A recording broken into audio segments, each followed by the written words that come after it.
საღვთო სიყვარულის სიუხვე სულ სიხარულითა და მხიარულებით აღავსებს. შევიყვაროთ ქრისტე და მაშინ წადიერად მხურვალედ საღვთო ტრფიალებით გამოვა ჩვენი შინაგანიდან ქრისტეს სახელი. საიდუმლოდ და უთქმელად ვიღაღადებთ მის სახელს. დავდგეთ ღვთის წინაშე თავდადებით, სიმდაბლით, მივყვეთ ქრისტეს ნაკვალევს და გაგვათავისუფლოს ქრისტემ ჩვენი ძველი კაცის ვნებებისაგან. შევთხოვოთ, რომ ლოცვამდე ცრემლი მოგვანიჭოს, მაგრამ ფრთხილად, ნუსცნობ მარცხინაი შენი, რასა იქ მოდის მარჯვენაი შენი. ილოცეთ გულის შემოსვლილებით. ღმერთო ჩემო, განამე ღირსი ვარ, რომ ასეთი მადლი მომცე და მაშინ ეს ცრემლები ხდება ცრემლები მადლიერებისა. გული მიჩუყდება. არ მიცხოვრია ღვთისნების თანახმად, მაგრამ შეწყალებას ვითხოვ.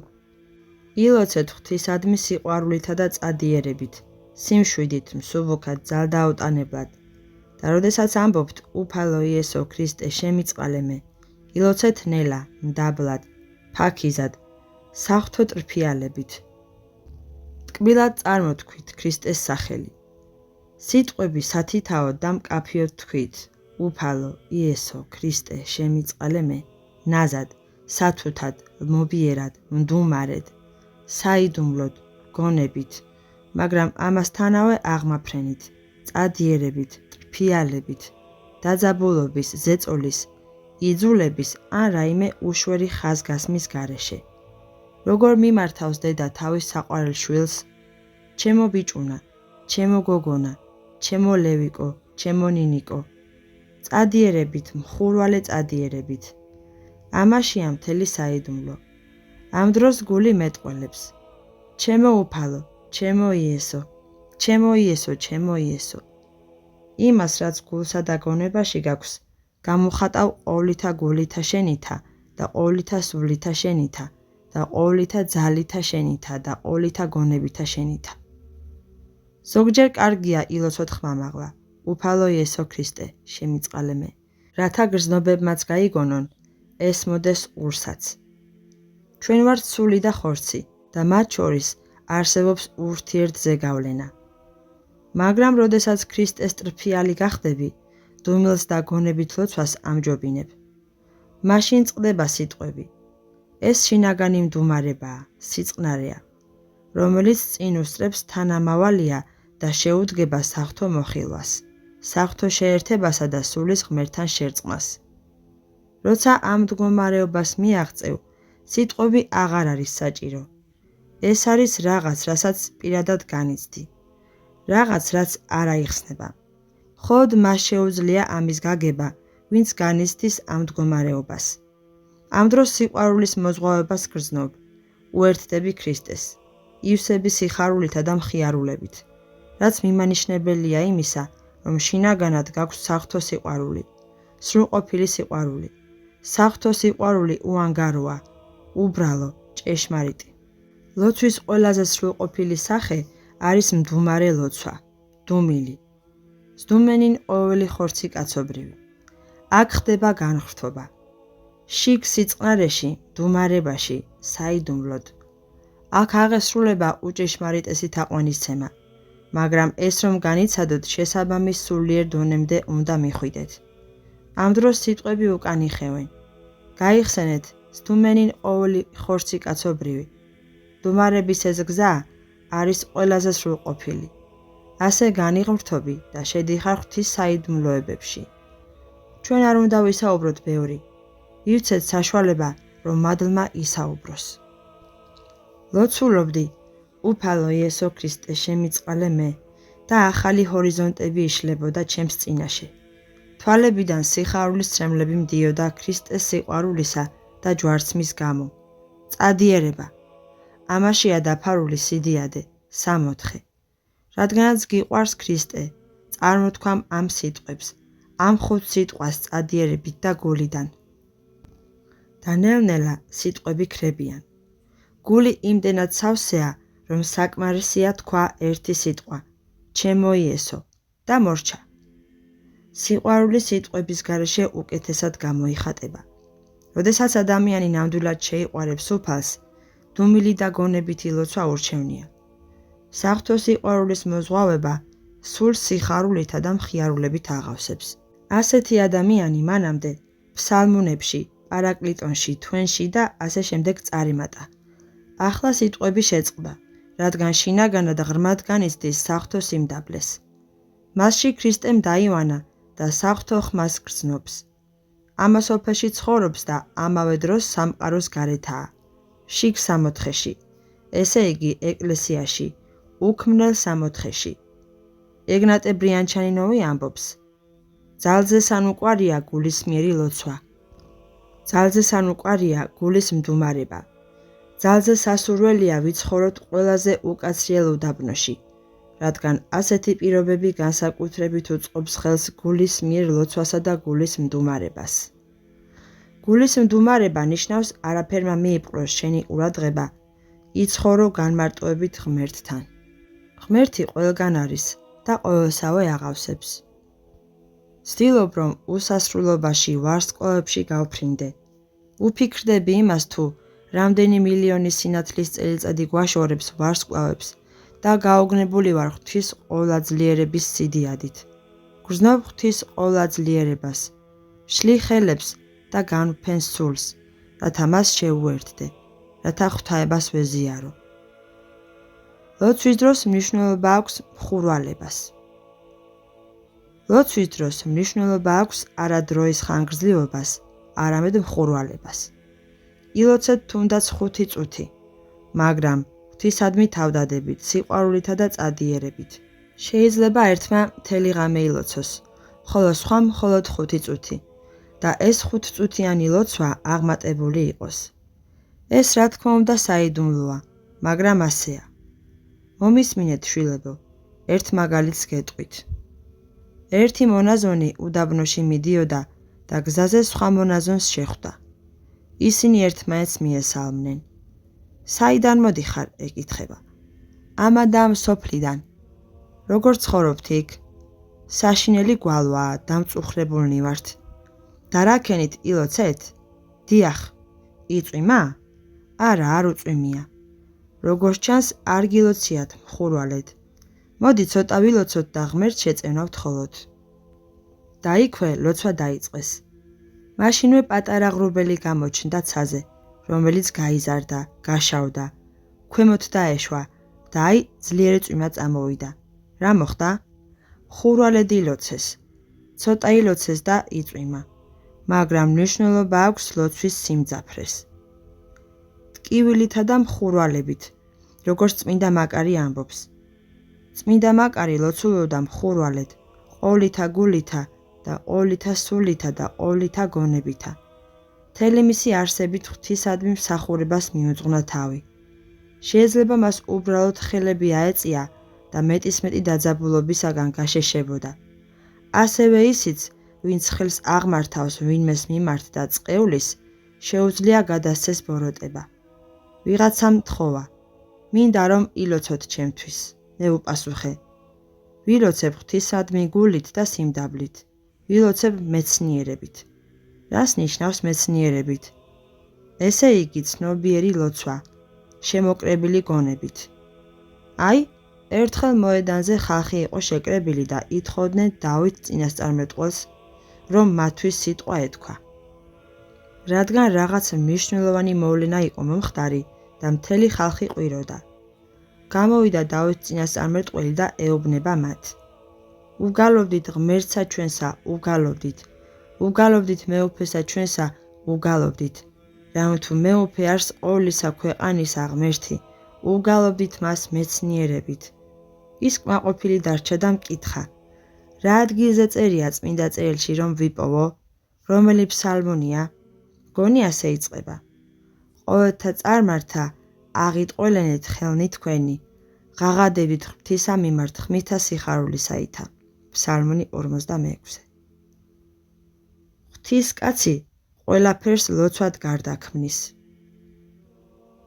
ყველა ჩვენი პრობლემა მატერიალური, ხორციელი, ყველაფერი ღმერთს მივანდოთ. როგორც წირვის დროს ვამბობთ და ყოველი ცხოვრებაი ჩვენი ქრისტესა ღმერთსა ჩვენსა შევედროთ. უფალო, მთელს ჩვენს ცხოვრებას შენ გაბარებთ. როგორც შენ გსურს, იყავ ნება შენი, ვითარცა ცათაშინა, ეგრეცა ქვეყანასა ზედა. ღვთისკაცი ყველაფერს ლოცვად გარდაქმნის. სირთულესაც და მწუხარებასაც ყველაფერს ლოცვისაკენ მიმართავს. რაც უნდა შეემთხვეს, მაშინვე იწყებს, უფალო იესო ქრისტე. ლოცვას ყველაფერში სარგებელი მოაქვს, უბრალო რამეშიც კი. მაგალითად გტანჯავს უძილობა. ნუ იფიქრებ ძილზე. ადექი გარეთ გამოდი და ისევ შედი ოთახში, დაწექი საწოლზე, თითქოს პირველად აკეთებ და ნუ იფიქრებ დაგეძინება თუ არა. გონება მოიკრიბე.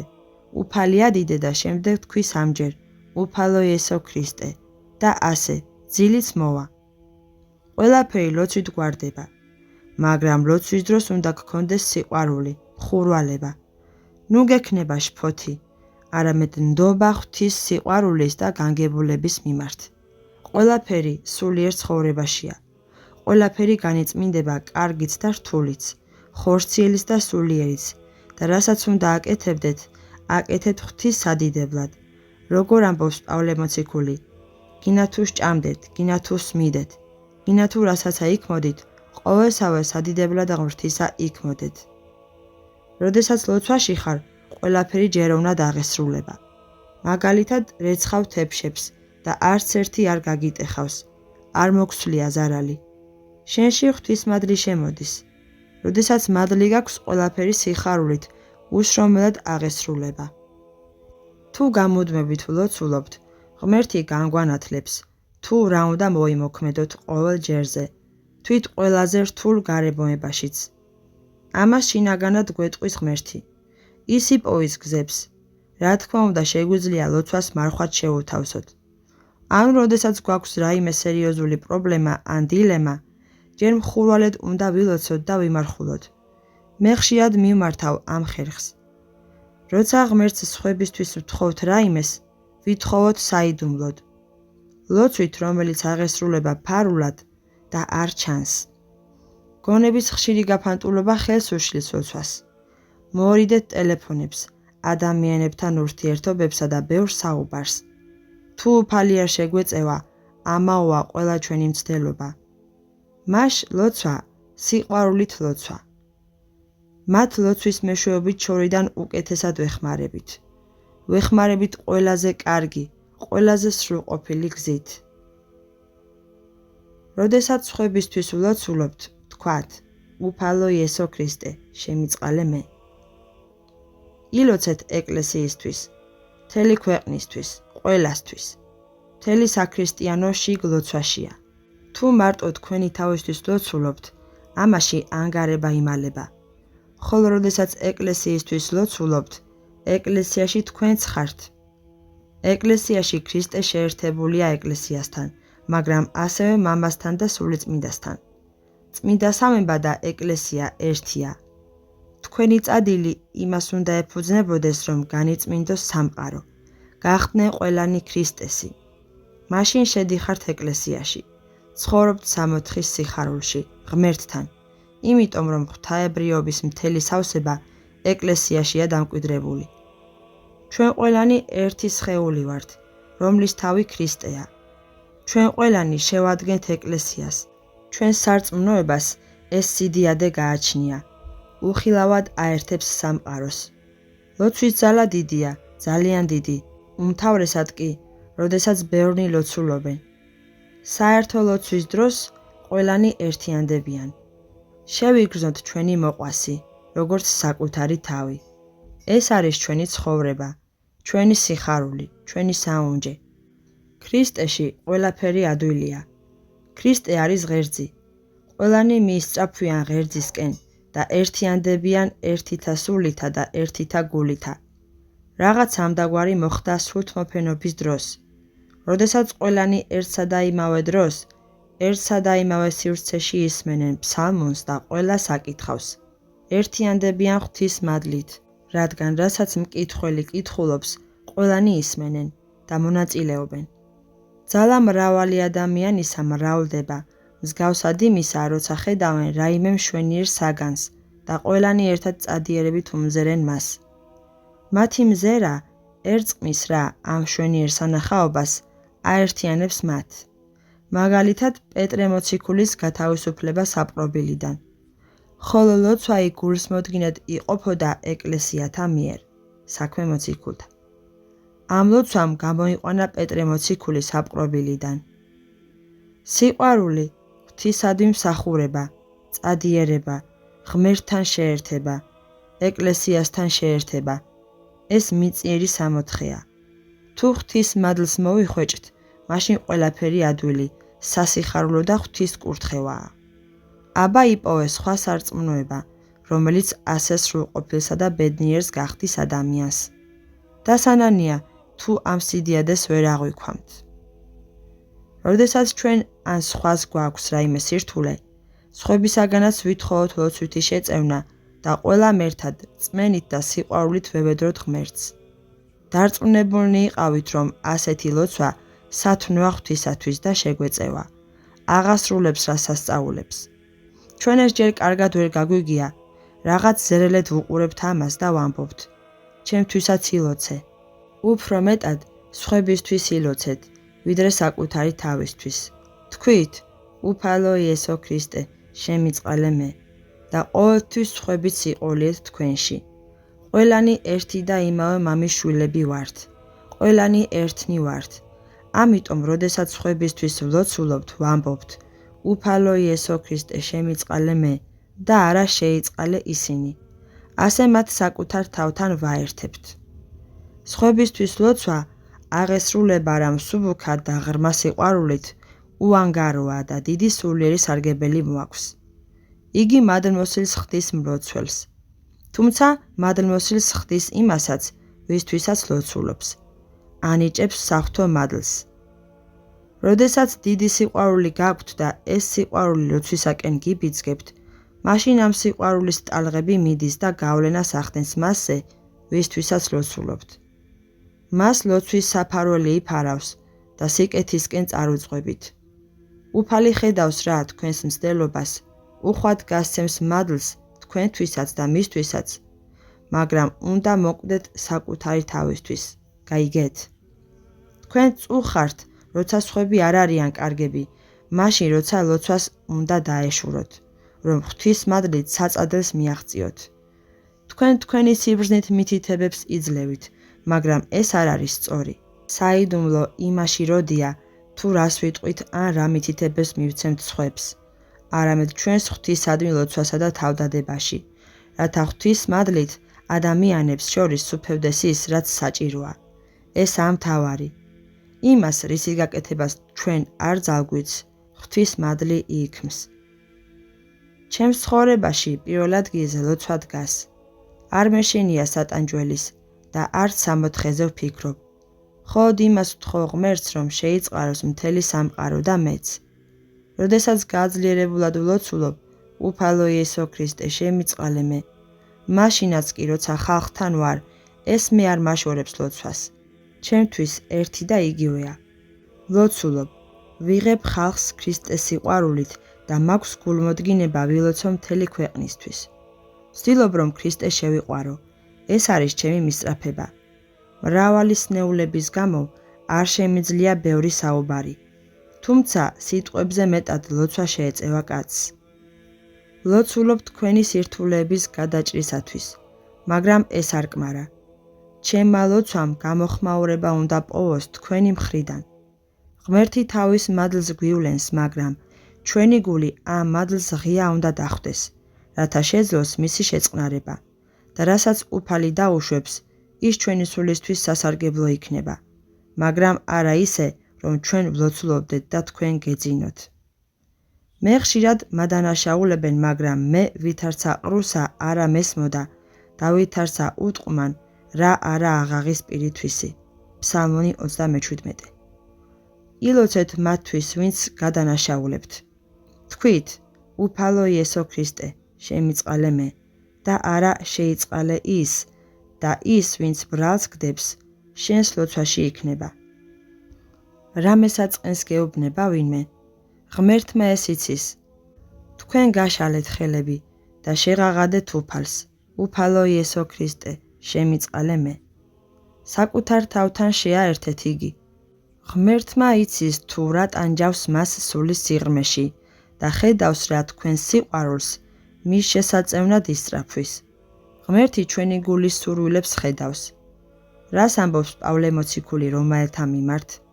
ხოლო რომელი იგი გამომეძიებელ არს გულთაი, იცის თუ რაი არს რახვაი იგი სულისაი, რამეთო ღმრთისა მიმართ მეოხარ წმინდათათვის. ილოცეთ თითოეული ადამიანის განწმენდისათვის, რათა ანგელოზთა წესს მიბაძოთ თქვენი ცხოვრებით. დიახ, ანგელოზები არ ლოცულობენ თავიანთი თავისთვის. მე ასე ვლოცულობ ხალხისთვის, ეკლესიისთვის, ეკლესიის სხეულისთვის. როცა ეკლესიისთვის ლოცულობთ, ნებებისაგან თავისუფლდებით. როცა ღმერთს ადიდებთ, თქვენს სურს მობიერება ეუფლება და საღვთო მადლის მიერ განიწმინდება. მინდა რომ ეს ხელოვნება ისწავლოთ. ღმერთს ნებავს რომ ანგელოზებს მივემსგავსოთ. ანგელოზები მხოლოდ ღვთის დიდებაში არიან. ეს არის მათი ლოცვა, მხოლოდ დიდების მეტყველება. ფაქიზი რამაა დიდების მეტყველება? იგი სცილდება კაცობრიუ საზომს. ჩვენ ძალიან მატერიალისტები და მიწას მიჯაჭვული ადამიანები ვართ. ამიტომაც არის ჩვენი ლოცვა ანგარებიანი. ვევედრებით ღმერთს რომ ჩვენი საკითხები მოაგვაროს, ჩვენმა მაღაზიებმა კარგად იმუშაოს, ჩვენი საქმეები, ჩვენი ჯანმრთელობა, ჩვენი შვილები, ყველაფერი კარგად იყოს, მაგრამ ჩვენ კაცობრიულად და ანგარებით ვლოცულობთ. დიდების მეტყველება უანგარო ლოცვაა. ანგელოზები არ ლოცულობენ იმისათვის რომ რაიმე მოიპოვონ, ისინი უანგარონი არიან. ღმერთმა ჩვენს გვიბოძა იმის შესაძლებლობა, რომ ჩვენი ლოცვა იყოს დაუცხრომელი დიდების მეტყველება, ანგელოზთა მსგავსი ლოცვა. ამაში მდგომარეობს უდიდესი საიდუმლო. როცა ასეთი ლოცვა გვექნება, მოუკლებელ დიდების მეტყველებას აღვუვლენთ ღმერთს. მივანდობთ მას ყველაფერს, როგორც ჩვენი ეკლესია ლოცულობს. ყოველი ცხოვრებაი ჩვენი ქრისტესა ღმერთსა ჩვენსა შეევედროთ. ეს არის ჩვენი სარწმუნოების უმაღლესი მათემატიკა.